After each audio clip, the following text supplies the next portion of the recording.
¿Se acuerdan en qué estamos? La semana pasada el pastor Roberto nos estuvo enseñando acerca de... ¿Alguien vino? Colosenses. Sí, hoy día voy a pedirle que hoy día lo hagamos bien participativo, ¿ya? Vamos a hablar acerca del capítulo 2 del libro de Colosenses. Pero yo además agregué ahí una interrogante. ¿Cómo debo reaccionar frente a las circunstancias? ¿Ya? ¿Está grabando? Claro, como hemos vivido tiempos medios inesperados, por lo menos para mí fue tan loco todo lo que pasó estas últimas 2 semanas, y uno se cuestiona como cristiano, ¿cómo debo reaccionar frente a las circunstancias, verdad? Así que vamos a partir del capítulo 2 de Colosenses. Voy a tocar también un poquito el tema de qué debe hacer el cristiano frente a las circunstancias. Ya, partamos entonces. La semana pasada, recordando, ¿quién es el autor del libro de Colosenses? ¿Quién me puede decir? Pablo, el apóstol, ¿verdad? El apóstol Pablo. Ya no vamos a hablar de Pablo, todos ya saben la historia de Pablo, la conversión, lo hemos hablado muchas veces. Segunda pregunta, ¿quiénes son sus destinatarios? ¿Ah? La iglesia ubicada en Colosas, o sea, los colosenses, ¿verdad?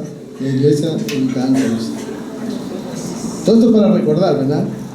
Entonces los destinatarios son los cristianos pertenecientes a esta iglesia y también los creyentes en otras iglesias, porque en esa época se acostumbraba, y era el objetivo de Pablo, que una vez que se leyera la carta que le mandaban los colosenses, los de la Odisea le mandaban la carta que le mandaron a ellos, y los de Colosenses se la mandaban la que le escribió a ellos. No sé si me expliqué.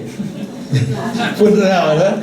Es que Pablo escribía 4 cartas a la vez y mandaba 4 mensajeros.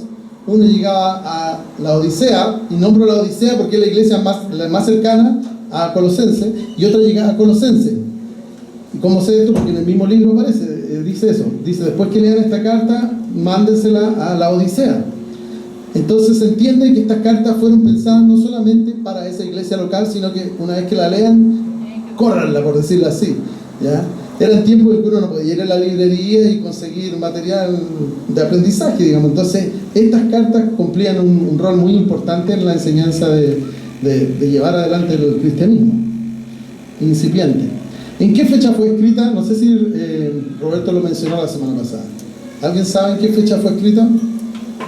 Más o menos, ¿no? Bien, ese es el primer aprendizaje de hoy día. Fue en el año 60 más o menos, mientras Pablo estaba en prisión, en Roma. Estaba en la cárcel, claro. Ahora, él, por ser ciudadano romano y por no ser un hombre violento, no estaba por lo menos cuando escribió esta carta, no estaba tras los barrotes, así, como a veces uno se lo imaginaría, con grilletes. No, tenía una escolta romana que no lo dejaba salir de su casa, digamos. Aunque en algunas otras veces sí estuvo en prisión, sabemos, ¿verdad? Pero en esta por lo menos no. ¿Cuál era el propósito de esta carta? ¿Se acuerdan? ¿Lo mencionó Roberto? ¿Sí? ¿Se acuerdan cuál era el propósito? Declarar la grandeza y supremacía de Dios. Amén.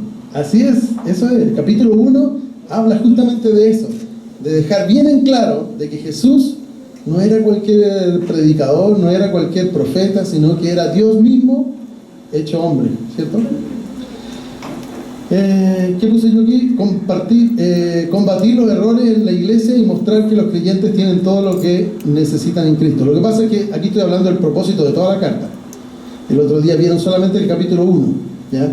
Y el propósito de toda la carta, si lo reducimos a la más mínima expresión, tenía que ver con combatir los errores que está sufriendo la iglesia y mostrar que los creyentes tienen todo lo que se necesita en Cristo Jesús. Qué bien. Continuando con este análisis, les quiero mostrar un bosquejo general del libro, ¿ya? Este libro, que en realidad es una carta, es bien cortito, ¿verdad? Tiene solamente 4 capítulos, los cuales podemos dividirlo en 2 y 2, por decirlo así. El primero es lo que Cristo ha hecho. Del 1.1 al 2.23 es lo que Cristo ha hecho en nosotros, el sacrificio en la cruz, la redención a través de Él, todo eso es lo que se menciona en la primera parte. Y en la segunda parte, que sería del capítulo 3 al final, es lo que los cristianos debieran hacer, ¿ya?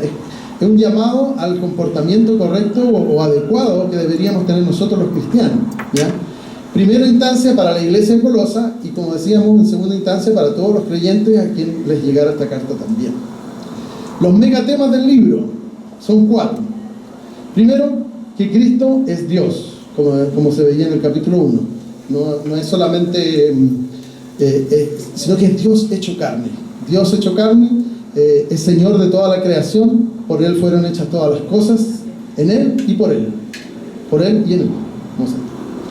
Es la imagen del Dios invisible, dice en el capítulo 1. Es eterno, preexistente, omnipotente, igual con el Padre, supremo y completo. Todas estas aseveraciones que hace Pablo son muy importantes para lo que está viviendo esa iglesia. Ya lo vamos a ver un poquito más adelante. Segundo megatema es que Cristo es la cabeza de la iglesia. ¿Qué significa que Él es la cabeza? Es que existe un cuerpo también. ¿Quién sería el cuerpo? Nosotros, su iglesia. Cada uno de los creyentes forman parte del cuerpo. Y al decir que Él es la cabeza significa que Él es la autoridad máxima, Él es nuestro líder. Que no hay en la tierra otra autoridad más grande que la de Jesús, quien fue enviado por el Señor, por el Padre Santo, ¿verdad? Otro megatema es la unión con Cristo. Estamos unidos y necesitamos seguir estando unidos, ¿ya? Si nos apartamos de esta unión que tenemos con Él, esto va a aparecer en el capítulo 3 ya. Nada podemos hacer, separados de Él, nada podemos hacer.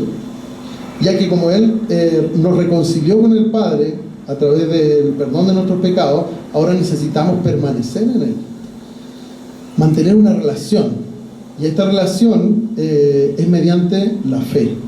La fe es fundamental, es lo que nos identifica con nuestro credo, es lo que nos identifica con la salvación que recibimos a través de Cristo. La fe es como esa convicción que tenemos de saber de que Él es Cristo. Y por último, el gran tema es la religión hecha por el hombre. En Colosas estaban viviendo muchas distracciones o más bien tentaciones en irse hacia una corriente u otra. Entonces habían surgido muchos falsos maestros. Entonces ellos promovían algunas herejías que enfatizaban normas de hombres. Entonces, en el último capítulo de Colosenses se nos habla acerca de esta temática. Quiero mostrarles un mapa para que ubiquemos bien dónde queda Colosas. ¿Dónde queda Colosas? ¿Lo ven? ¿Lo ubicaron? Está cerca de Corinto y Éfeso. Exacto. Ya. A ver, voy a ir el mapa un poquito. Acá tenemos Egipto, ¿cierto?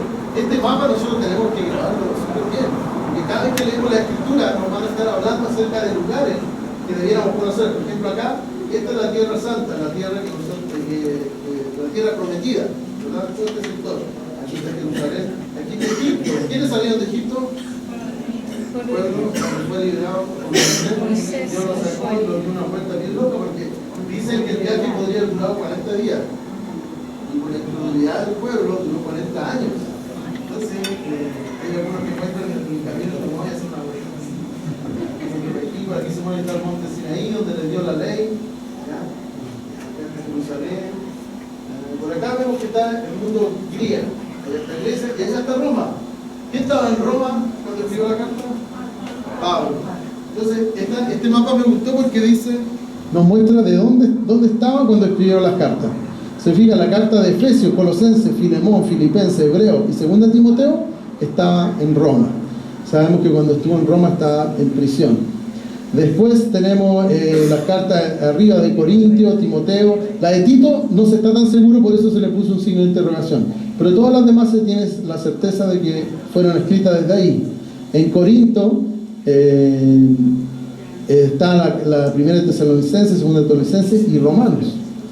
Y la de primera de Corinto la escribió en Éfeso. Ya. Les quiero mostrar otro mapita. Ya. Este es como una ampliación, ¿verdad? Me faltó el láser para haberle indicado, pero ahí en Colosas, se fijan que pasa un río. Habían 3 ciudades que se agrupaban alrededor de este río: Hierápolis, Laodicea y Colosas, ¿ya? La Colosas no era de las más grandes de estas 3 ciudades, yo diría que era de las más pequeñas, y por quedar más aislada, una vez que vino el Imperio Romano y tomó, él empezó a hacer carreteras y caminos. Y la Odisea, antes de los tiempos de Jesús, Colosa, antes de los tiempos de Jesús, era una ciudad que tenía mucho tráfico, mucha gente iba a esta ciudad, era una ciudad comercial muy grande. Pero cuando vino el Imperio Romano hicieron carreteras que la dejaron afuera. Por lo tanto, en la época que estamos hablando ahora de Pablo, es una ciudad menos concurrida comercialmente. ¿Y por qué le nombro la Odisea? Porque la Odisea es una iglesia que vuelve a aparecer en Apocalipsis. Y es interesante porque lo que se le critica a la iglesia de la Odisea es que sean tibios. Y esto es algo que probablemente también pudo haber sufrido la iglesia de Colosa. Y como están tan cerca, la influencia es importante. Ya, ahora vamos a irnos al texto bíblico. No podemos olvidar mira, ahí te encontré una foto donde aparece Pablo dictando las cartas a un emanuense, que lo podría ser Timoteo, y se fijan que atrás hay un guardia yendo ahí cuidando que no se escape. Es una, por decirlo, dramatización en una imagen, digamos. Ya, vamos entonces a Colosenses 2, vamos a leer del 1 al 23, y traje una versión que se llama TLA, la traducción del lenguaje actual. Bueno, gracias. Sí, el láser, pero ya pasó el mapa. Gracias. Ahora sí vamos a poner mis super anteojos. Ya.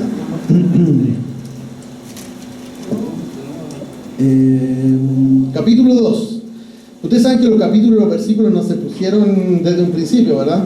Por eso es como que los temas a veces quedan medio cortados. Y es lo que pasa acá, porque el tema como que parte antes, el trabajo de Pablo para la iglesia, y partió antes del capítulo. Pero nosotros vamos a leer desde el capítulo. Dice así: yo quiero que sepan que estoy luchando mucho, tanto por ustedes, los de la iglesia en el pueblo de la Odisea, como por los que no me conocen personalmente, y lucho para animarlos a todos y para que se mantengan unidos en el amor de Cristo. ¿Qué les llama la atención de estos primeros 2 versículos? No veo nada con ellos. ¿Qué les llama la atención? Yo quiero hacerlos pensar, ¿eh? Bueno, la gran lucha que están teniendo. ¿Ya? Llama a la unión, muy bien. Sí, y nombra la Odisea, porque como decía, esta iglesia está muy junta. En vez de decir a los de Colosa, sino que dice la Odisea. Él está preocupado por toda la gente de esa zona, ¿ya?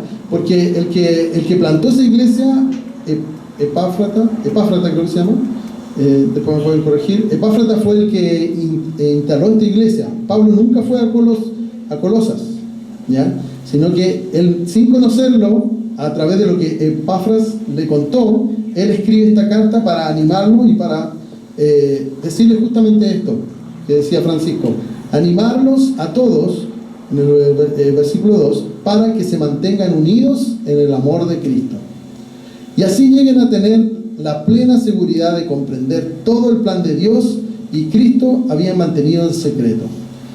En el versículo 2, en la segunda parte, nos damos cuenta de que Pablo le preocupa de que entendamos cuál es el plan de Dios. ¿Se fijan? Cuando dice que lleguen a la plenitud de Cristo, que lleguen a la plena seguridad de comprender todo el plan de Dios, ¿ya? Para él es algo muy importante esto. En el versículo 3, todas las riquezas de la sabiduría y del conocimiento se encuentran presentes en Cristo. Con esto le está diciendo: no necesitan escuchar cosas de otros lados, de otros maestros, porque recordemos que una de las cosas, uno de los temas que está hablando aquí es justamente esto de otros maestros que traían algunas herejías.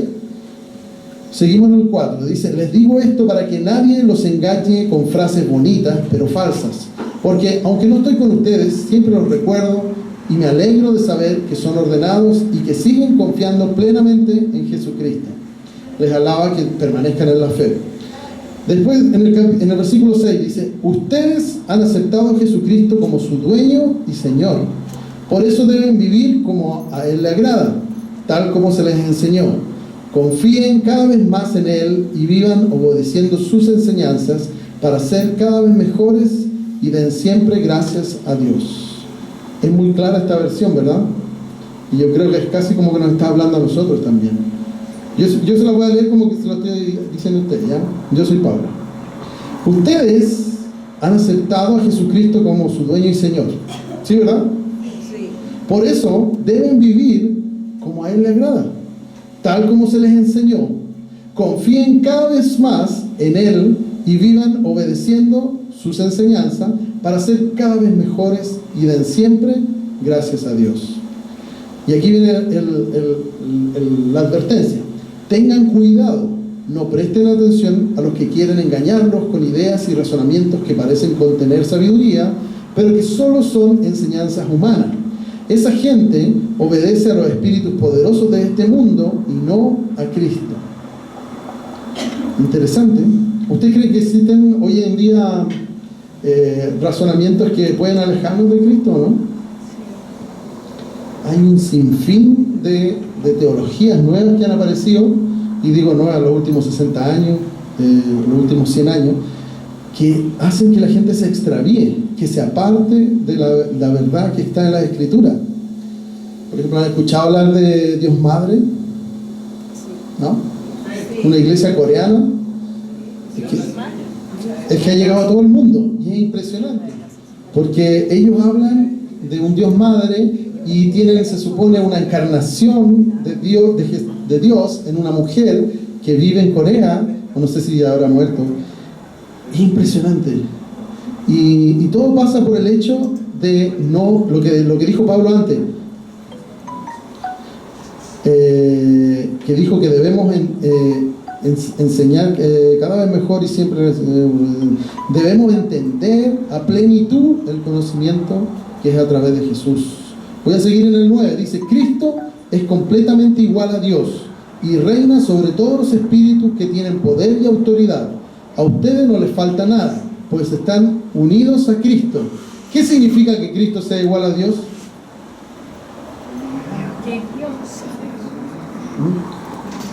¿Pero qué es Dios? Dios es más fuerte que, no sé, a ver quién podría ser, Iron Man.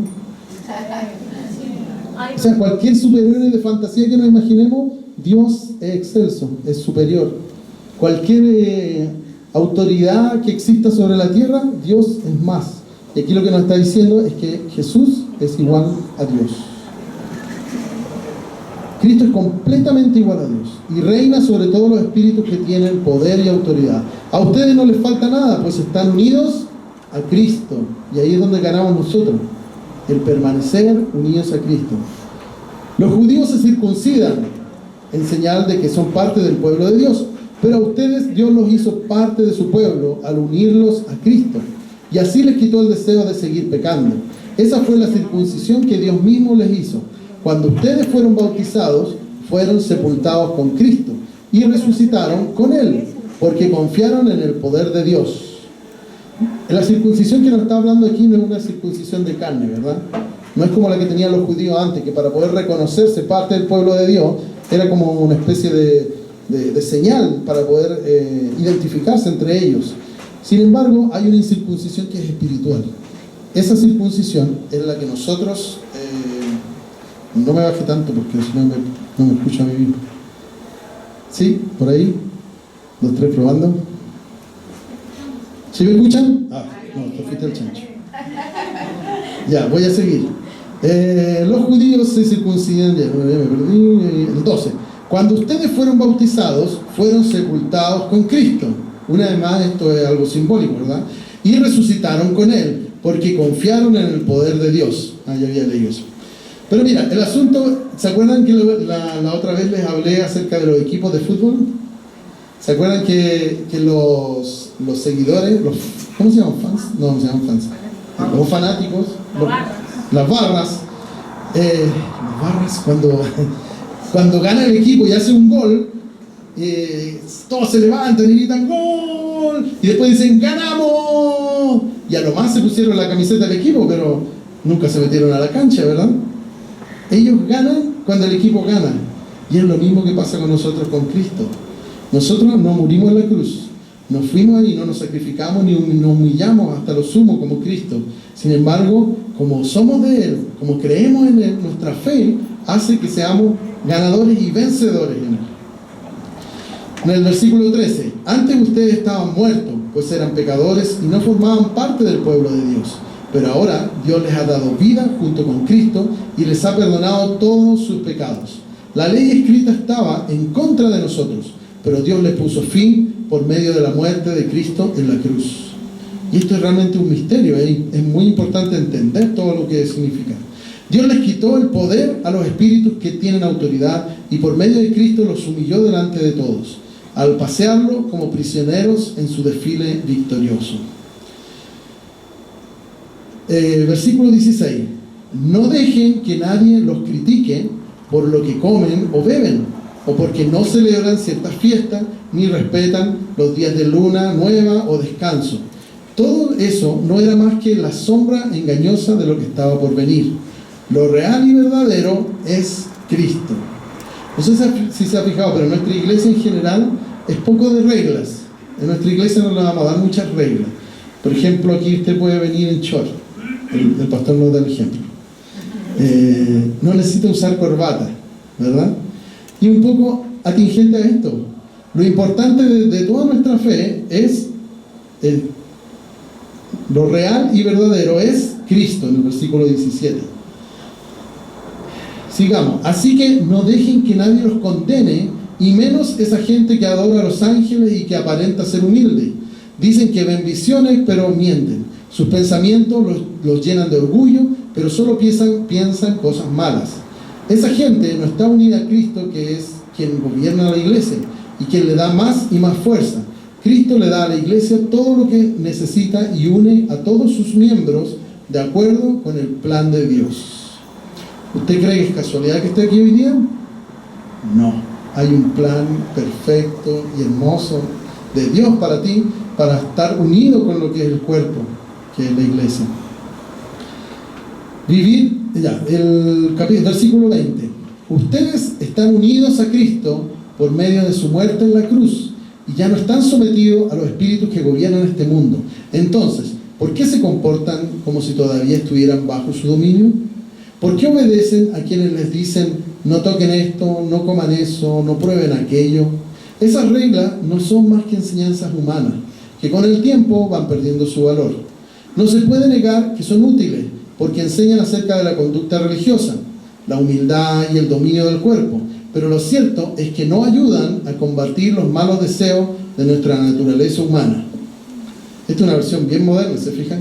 Que ni siquiera parece que Cristo es la cabeza, porque en la parte donde dice la cabeza, dice que Jesús es quien está a cargo, Él es el que manda. Trata de traducir el sentido, ¿ya? No sé usted, pero a mí me gusta leer más de una versión para así poder complementarla y entender los significados correctamente. Ya, entonces lo último que leíamos es que estas reglas no son más que enseñanzas humanas. Y este es uno de los grandes objetivos de esta carta, es justamente alejarlos de la tentación de las influencias que estaban recibiendo la gente de Colosa. Y por eso les mostraba el mapa y dónde quedan, porque ellos tenían dos influencias importantes que resistir. Las puse ahí. Una, el politeísmo místico, que viene de la influencia helénica o de los griegos, ¿ya? ¿Se acuerdan que en el mapa estaban como cerquita los griegos? Bueno, había mucha población griega en ese lugar y la influencia cultural que había era importante. ¿Y en qué creían los griegos? Bueno, ellos tenían montones de dioses. Adoraban a Hermes, a Afrodita, a Apolo y una chorrera más de dioses. Hermes es el dios del dinero, por ejemplo. Ahora nadie adora el dinero, ¿verdad? En medio, ¿cómo se dice? Camuflado, pero hay mucha gente que le rinde culto al éxito y al dinero. Afrodita era la diosa de la sexualidad. Hoy en día también hay mucha gente que anda detrás de eso. Apolo era el rey de la música, ese está bien. Es el dios. No, está bien. Todos eran... Estos dioses eran dioses de piedra, ¿ya? ¿Verdad? Entonces, ¿qué pasó dentro de su mente? Recibieron a Cristo muchos de ellos, pero que pensaron de que Cristo era un Dios más para la colección. Entonces estaba la influencia fuerte de creer de que Cristo era otro Dios a quien había que adorar, ¿ya? Sin embargo, nosotros sabemos que Cristo es Dios encarnado, es el único Dios verdadero, ¿ya? Es un Dios que no es de piedra, es un Dios verdadero. La otra influencia que tenía el misticismo y el ascetismo, ¿ya? Ellos querían hacer parecer como que el cristianismo era para ciertas personas, como los iniciados, ¿ya? En general al hombre le gusta mucho decir como que yo descubrí algo, una panacea que es solamente para ciertas personas, ¿ya? Y cómo se llega a ese nivel superior de espiritualidad con Cristo, a través del ascetismo. Y el ascetismo tiene que ver con cumplir reglas y normas y castigar el cuerpo y no comer esto y hacer esto, y ¿me entienden? Entonces ellos creían que a través de castigar su propio cuerpo podían llegar a un nivel espiritual superior. Y claro, antes lo hacían esto mismo con otras deidades, ahora cambiaron, eso es lo que se llama un sincretismo, ¿verdad? Cambiaron lo que ellos tenían por lo de Cristo. Entonces, para la gente de Colosas era una gran tentación irse por ese lado. Y algunos lo hacían, por eso Pablo les escribe de esa manera. Y la otra tentación que tenían eran las leyes de la Torá. Esa zona estaba influenciada por muchos judíos que también habían llegado a esa zona. Ya en tiempos de la esclavitud en Babilonia, una vez que fueron liberados, no todos volvieron a Jerusalén, sino que los judíos se dispersaron por el mundo. Entonces en Colosas había una fuerte cultura judía también. ¿Y cuál era la tentación ahí? Ellos venían diciendo que la ley era importante cumplir, entonces, pero no coman ciertos alimentos, guárdense del cerdo, guárdense de esto. Imagínense, no podríamos comer los chorizos de Edward. Yo cuando estaba preparando esto, veía los chorizos de Edward.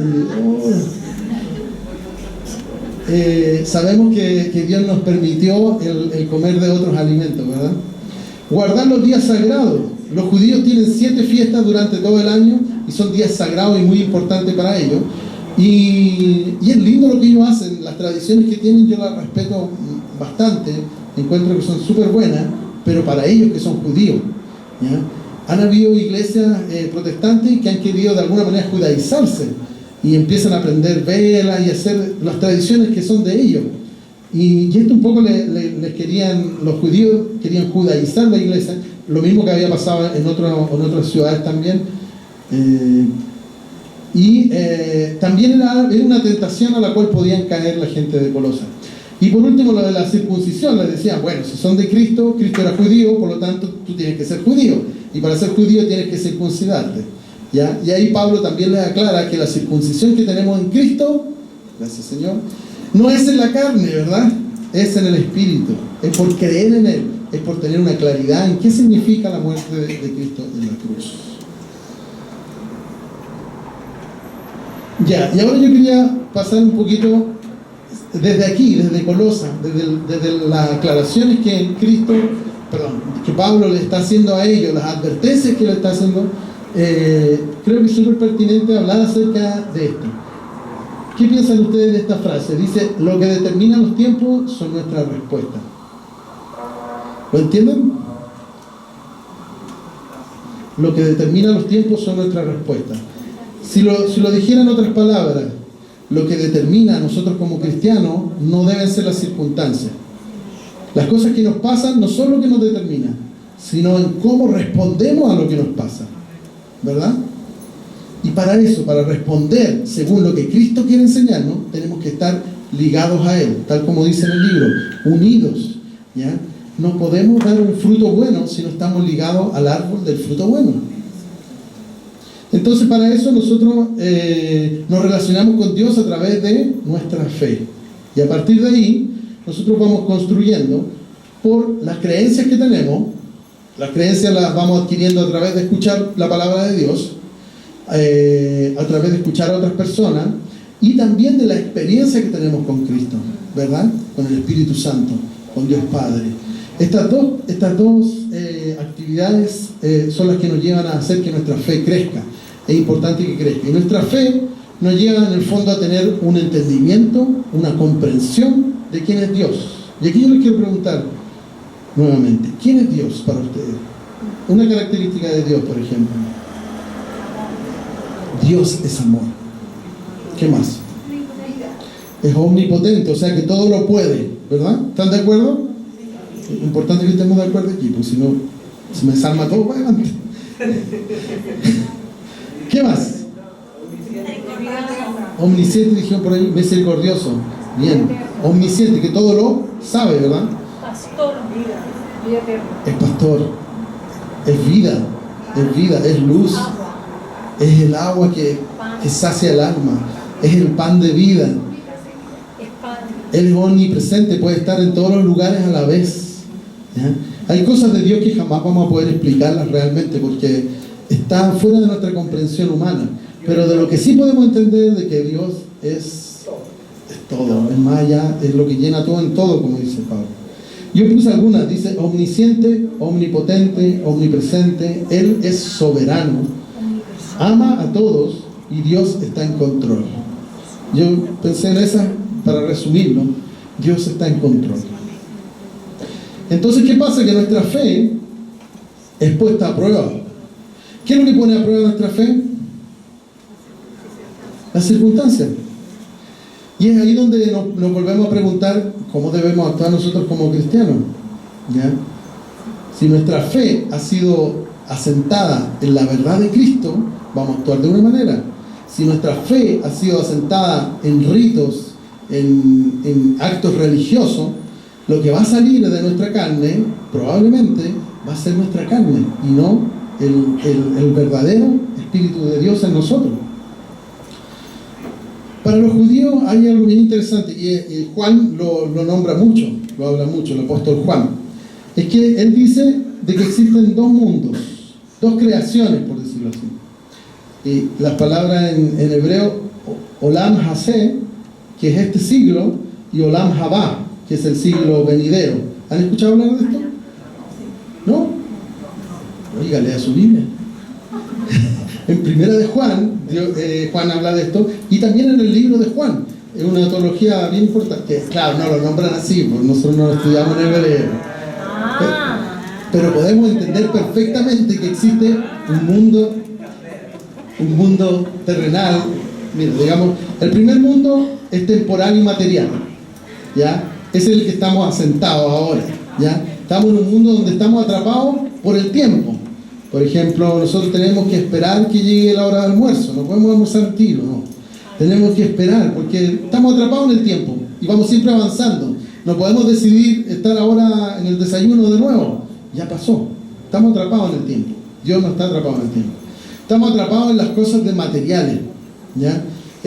Por ejemplo, nosotros necesitamos trabajar, porque si no trabajamos, no tenemos dinero para poder comprar los víveres, los alimentos que necesitamos, porque nuestro cuerpo material, carnal, lo necesita. Entonces, nosotros vivimos de alguna manera en este primer siglo. Y el siglo venidero, que se habla en la Biblia, no solamente Juan, sino que en varias partes más, dice que es eterno y es invisible. El siglo venidero.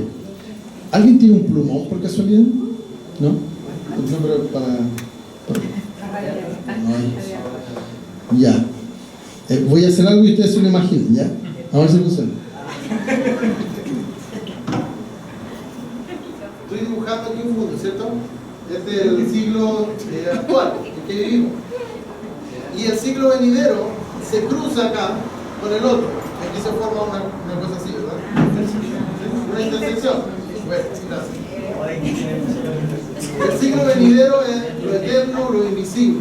Y esa intersección ya se produjo. ¿Cuándo se produjo esa intersección? Cuando Cristo murió en la cruz.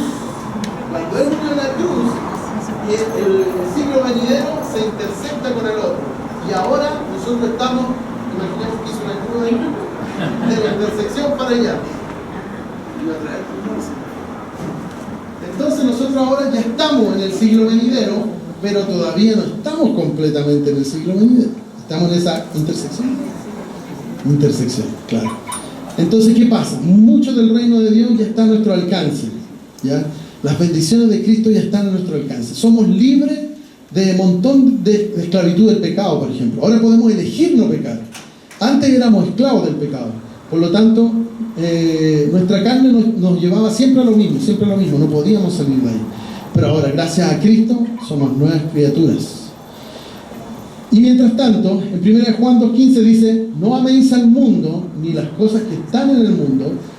Si alguno ama al mundo, el amor del Padre no está en él.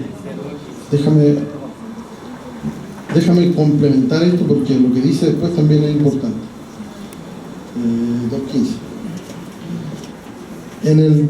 Dice, voy a leer en esta traducción. Dice: no quieran ustedes ser como los pecadores del mundo, ni tampoco hacer lo que ellos hacen. Quienes lo hacen no aman a Dios el Padre. Ese era el 15. El 16. Las cosas que ofrece la gente del mundo no vienen de Dios, sino de los pecadores de este mundo. Y estas son las cosas que el mundo nos ofrece: los malos deseos, la ambición de tener todo lo que vemos y el orgullo de poseer mucha riqueza. Pero lo malo de este mundo y de todo lo que ofrece está por acabarse. En cambio, el que hace lo que Dios manda vive para siempre. ¿Qué es lo que nos ofrece el mundo, el primer mundo, el terrenal? Cosas perecederas, ¿ya? Fama que duran poco, ¿verdad? Pero resulta que muchas veces la influencia de este mundo tiende a invisibilizar a Dios. Dejamos de ver a Dios porque estamos tan preocupados de traer el sustento diario, que lo necesitamos, por supuesto, pero estamos tan preocupados de tener más, ya llegamos a extremo de que nos importa lo que el otro tiene, porque si el otro tiene algo más, yo quiero tener uno igual, ¿no? Y si tengo uno mejor aún, ¿me entiendes? Y empezamos a olvidarnos de este Dios que nos habla de un mundo venidero.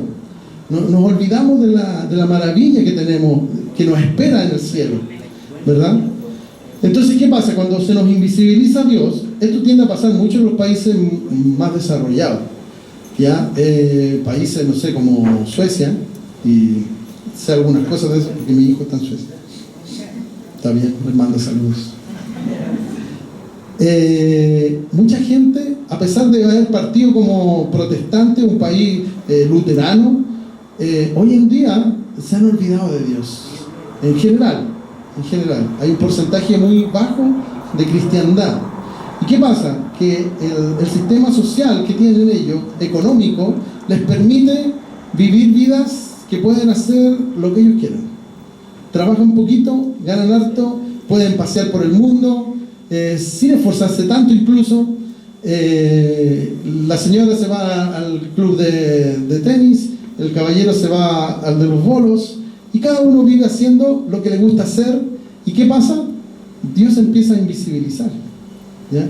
No necesariamente, por supuesto, pero Jesús dijo que es más difícil que un rico entre en el reino de los cielos, que pase por el ojo de una aguja. Yo creo que se refería un poco a esto, a que cuando tú tienes la capacidad económica de hacer lo que tú quieres, de pronto te empiezas a olvidar de que existe un Dios que uno lo necesita, ¿ya? Entonces, ¿qué pasa cuando se invisibiliza a Dios? Pasa esto, que hay evasión, saqueo y latrocinio. ¿Alguien sabe lo que significa latrocinio? Yo lo aprendí preparando esto. ¿Ah? Tiene que ver con robar, pero es como un robar especial, porque si no sería robar. ¿Te fijas? Tiene que ver con robar y destruir bienes públicos, para que sepan. Entonces el mundo viene y nos dice: evadamos, vamos y rompamos los supermercados, entremos, tomemos las cosas, porque de cada había injusticia, ¿verdad? De que la cosa no es pareja. Pero nosotros no podemos olvidarnos de los principios de Dios, de los valores que acompañan a todo cristiano.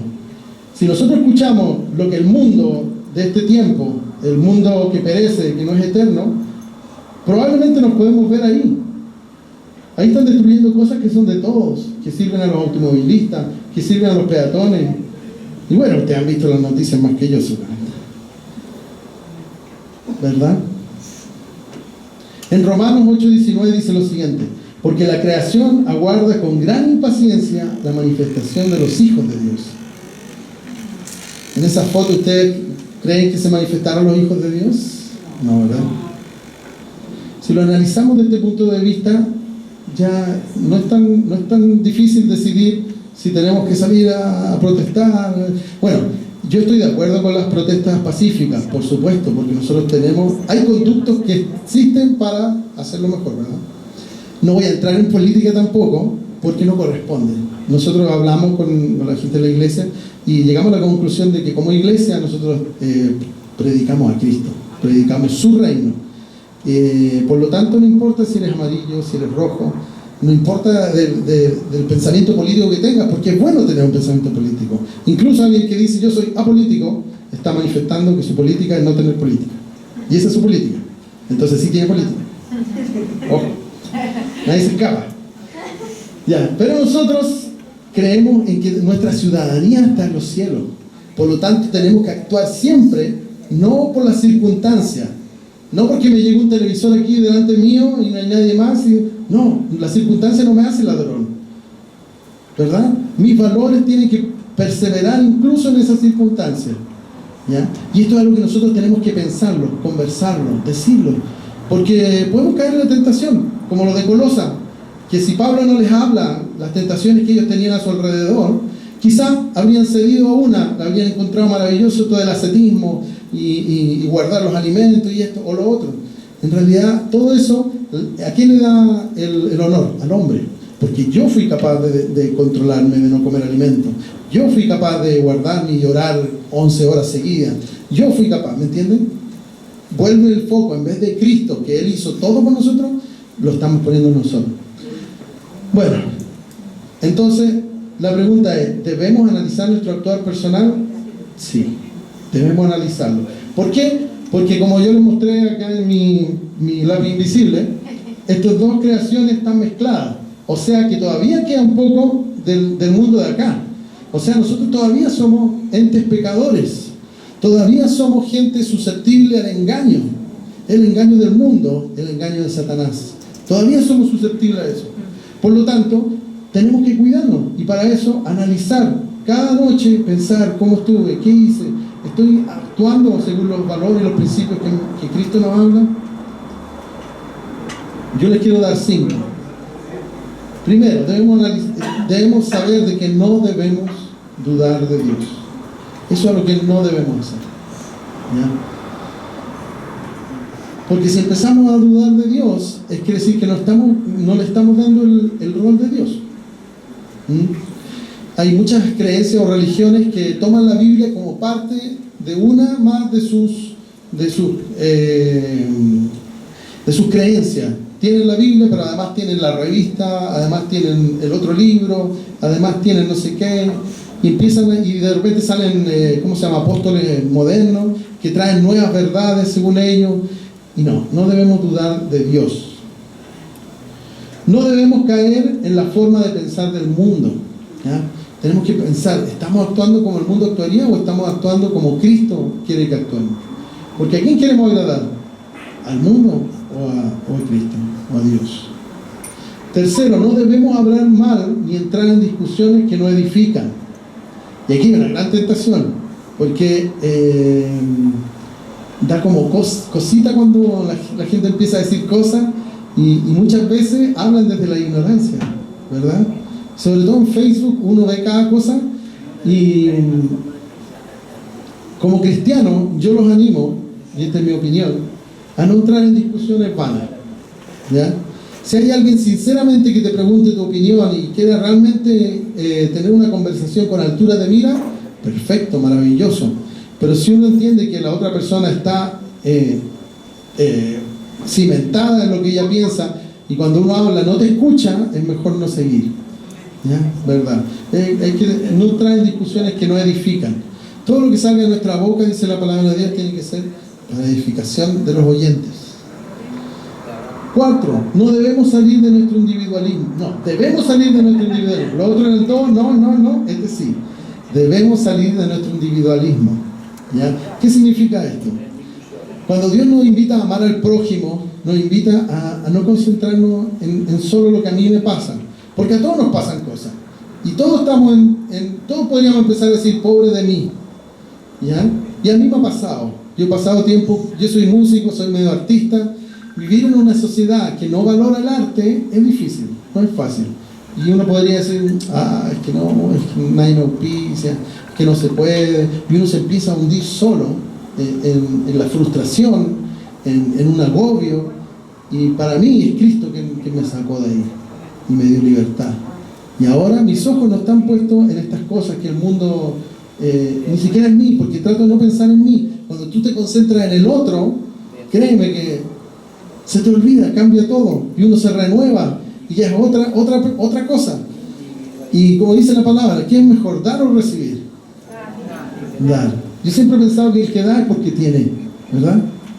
Y el que recibe es porque no tiene. Es mejor dar porque eso quiere decir que tú tienes, ¿verdad? Entonces, concentrémonos en dar. Y cuando estemos dando, te vas a dar cuenta que Cristo va a ir supliendo. Cristo va a ir llenando el estanque que uno está vaciando. Así que, y mi último consejo es, y todo lo que hagamos sea siempre para honrar a nuestro amado Dios. La palabra dice una y otra vez, lo que hagamos no lo hagamos para los hombres.